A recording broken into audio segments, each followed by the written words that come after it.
You are being orally assaulted and digitally manipulated by PunkTV.ca, web television for fans of modern rock. Yes! Give it to me.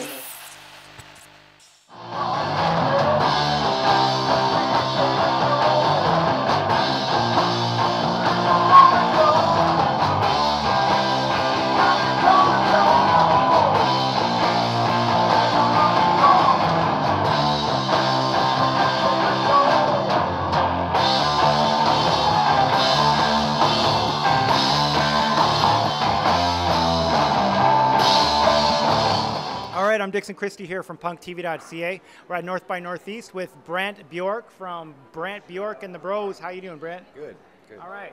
So I've actually tried to interview you a couple of times. You seem to be elusive. Do you do a lot of media? Do you find yourself talking to a lot of press? No, not really. Not really? Well, I mean, just whenever it happens, but...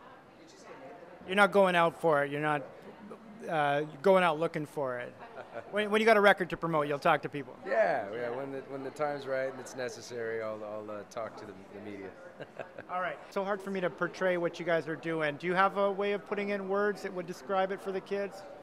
To me, it's just organic rock, man. Organic rock. No nonsense. We're just playing rock music.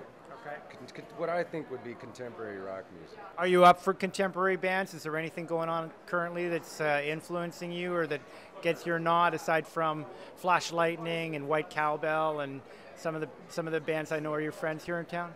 No, not really. I mean, I know there's a lot of good bands and a lot of good music right now, regardless of the situation of music in general. But I actually go backwards. I like music from the past, and there's so much good music from the past that I just can't seem to get caught up with the times. Yeah, and I know you're a big fan of vinyl. Yeah. And you just cut your new album, Punk Rock Guilt, but did you just release some of it on vinyl? I did release it on vinyl. Yeah. So tell us about the choice to do that, and tell us about your love for vinyl. Well, I grew up collecting records. I grew up on vinyl. I grew up on the vinyl sound. I grew up on the vinyl ritual, and I might possibly be maybe the last generation to do so before the CD explosion. I like records. It's kind of the sound that I fell in love with music with. So it's very important that I have my music on vinyl, and I record my records knowing that they're going to be pressed on vinyl.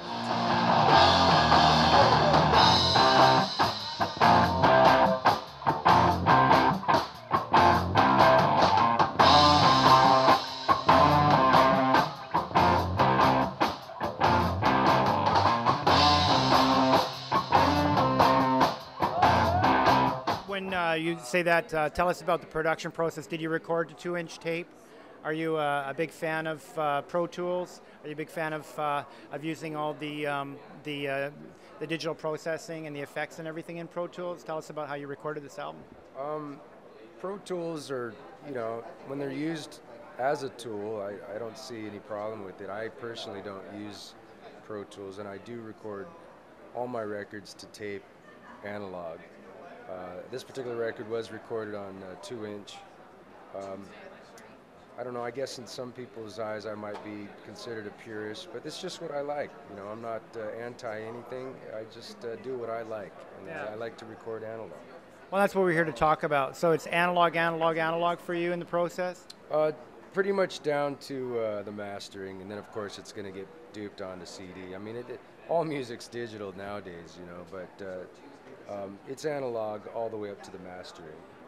Now, when that comes back to you, have you ever been in the listening to your album and hearing, those guys really fucked this up on the mastering? Have you always gotten back all of that pure warmth that you're obviously spending so much time and money and effort to put into the recording? Well, I've learned over the years from bad masterings. So when I came into my own stuff, doing the Bros, and putting out my own music on my own label, I definitely keep an eye and an ear on the mastering and make sure that I can get the best quality sound possible. But it's like I'm not a freak about it entirely. I mean, it's rock and roll, and I do have a love affair with lo-fi sound too. So, you know, You're not putting too much into it. You want to let the music speak. I'm not, you know, losing sleep over it, but I just know what it. I just trust my ears. That's all. Okay, so another question on production, guitar tones. Going into the studio, are you methodical about the guitars that you use, the amps you use, the cabinets that you use, and the tones that you use, your effects and everything that you choose? Not really. I mean, with this particular record, we did go in and we knew we wanted to just make a good, solid rock record. My good friend and producer, Dave Raphael, he had a good idea of what kind of amps and guitars he wanted me playing. I mean, I have my live setup, but long ago I decided that, you know, playing live and recording are two different things. And when I go into the studio, I'm not afraid to, you know, try different things, a different guitar, different amp, you know, pedals and stuff. And Dave's a big buff on all that. He's got a lot of different amps and pedals and stuff, so I kind of let him kind of run wild, you know, as far as that goes.